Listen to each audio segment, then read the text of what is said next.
maqaan koo Dhaabaa Tolasaati. Ishi Dhaabaa Tolasaa yaa dhuftan? Jaldu gandi ilaala waddeessatti aanaa keenya jaldu. Ishi. Godinni Amboo amma bara 2005 biyyarraa deeme sababa lafa dhabaa ta'e Qaasiraan jedhee asitti dhufe. Addis Ababa kana dhuftanii? Addis Ababa kana galee otoo hojjechaa jiru. Ammana yaalaa bakkee naqineen hin jiru achitti immoo fayyadalee inni sababni isaatu dhannaa qoqqonchisee too dhanna irraan bahe. Inni garaa gubeetu akkas godhu sun. Humaadhaa faayidaadhaan gooneef innis. Egaa walumaa har'a erga Waaqayyo dhuftee too asitti argite ani garuu ani walta'e kun baay'ee isaan dinqisiisa dhugaadhaan dandeettos nan dubbadhan jedhu. Waaqayyo bichaan akkasumatti ammas illee teechoo isaati irratti haa galateeffamu. Ani dandeetoo galata isaatti himuu hin danda'u. Gochaa inni nuu godhe. Mee ati immoo akkamiidha dhukkuba keessan akkamitti furmaata argachuu dandeessa? Dhukkuba san kaa'ama ka'ee bajaajii qabeetu asitti na fide. Mana galle asumaan dhuftee jechuudha? Asumarraan dhufe yeroon dhufu. Xuruna shiisa baatee asuma dhufte? Asumaan dhufe. As yeroon dhufu kana aduu hojjaa lamaanii sanii omtuun hin jiru. Asii dhabnee waan biiroon cufaa ture? Achumaan amma bakka nan fayyaa beenu nagal jaalis boruus ta'u ilman dhufaa'ee aduu roobii.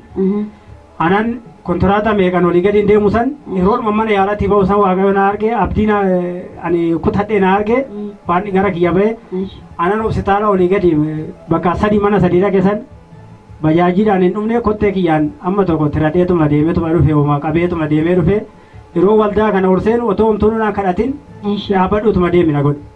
Akkuma waldaa seente jechuudha. Akkuma waldaa seenen. Dhaabadhu na godhe. Amma warreen na wajjin rakkatte sun amma eessuma jechuutti silaa mana yaalaa sadii baqattu malee annaan jedhe. Amma wanda dhaabadhee ta'uu doosaan kadhatin waan deeme eessuma naan jedhu laata reetan of jabeesse malee walduma kanas nana fayyada. Fiigiyyuu si godha ture. Dhugaa waaqate. Fayyee amma achumaan nan taa'ee ilman taa'ee waaqa fayyaadha. Dura qiraaqanyii lamaan hin qabanii akkasitti jidduudha makiinaa keessallee na bira taa'aa sun walduma sandan. Taa'ee ragore isaan irraa sokkaan jedhee ciqileedhaan ofirraa dhoobu. Zanaatteetis.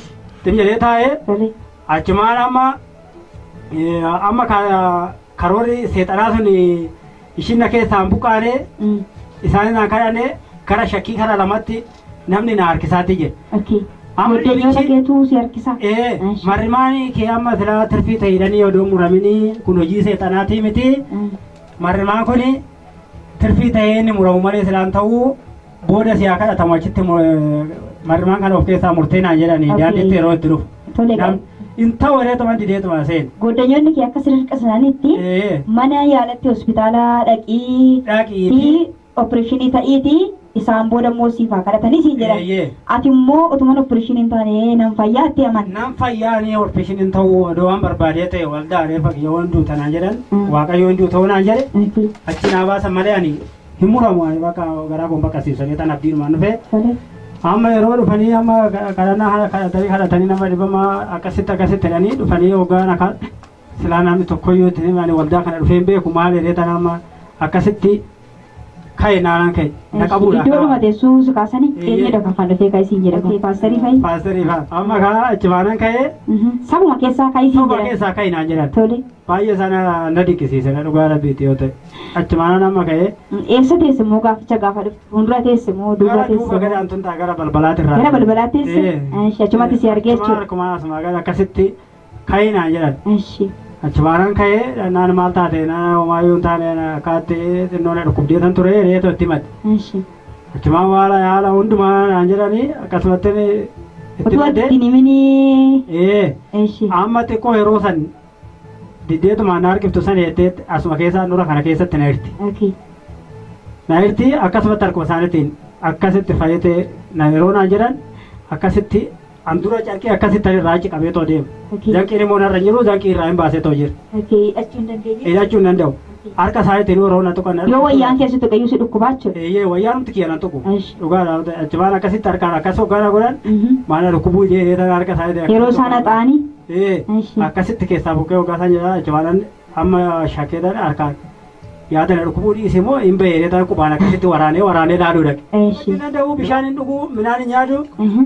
Hojjaa duraa san gaafa na dhukkubu san sa'aatii jaata nyaate hojjaa lamaanii nyaanne roobii nyaanne sa'aatii jaatti yeroo sagantaan xumuramee tokko gadi ba'u maaloo ijoollee midhaan naan bitanii jedhee midhaan ittiin na sagade san. Maaloo gurbaa mana keenyaa naan jette obboleettiin yaana wajjin rakkachaatee turte. Maaloo mana keenyaa koo maali midhaan na fidee mana nyaataa jedheen yeroo boleeyyan kiyya biyyarraa kaanii dhufanii sa'aatii 7 as ga'an mana yaalaatti opereeshiniitti dhaqqabneedhanii yeroo kaanii isaan as ga'an ani asii waldaadhaa kadhatanii ani fayyaa kiyyan jira gadi ba'ee midhaan nyaachaa otoo hin taa'ee midhaan nyaachaa jiru natti dhufan. Maali gurbaa na dhukkuba ettee nu sobdee moo maaliif halkan nu caccabsiifte ani waldaa itti fayyi ani bakka inni garaan kiyyas na tsaadhe waldaa kam waldaa ta'e haadha kiyyatti keessa du'aa ka'utti fayye akkuma du'aa ka'uudhanii du'aa keessaa na baase waaqayyoo bakka sana mana yaalaa sadii dhaqeetanii manni yaalaa sadii garaa kee baqaffamtanaan jedhee birrii kiyya birrii 5,000 ol harkaa fite odoo nan baqasin otoo maangadiinuma deemuudhaaf raajii katti birrii 5,000 harkaa dhume asitti birrii 5 hin baafne ani fayyadamne yaanaan mucaan inni obboleessi kiyya amantiinan ture akkasitti deemuudhaan dadhabee dhugaa rabbiiti yeroo kana waa'ee kana itti gammachuurraan kan ka'e jechuudha. Gammachuurraan kan ka'e. Maaliif gochaa waan qabu ani baay'ee akkanatti injira yuusin otoo akkanatti waan nu argaatti odoon beekee jiraate maaliif qilleensa irratti nyaatamaatti turra maaliif obboleeyyan kiyya boollatti gadi nama boollatti gadi awwaallee turra.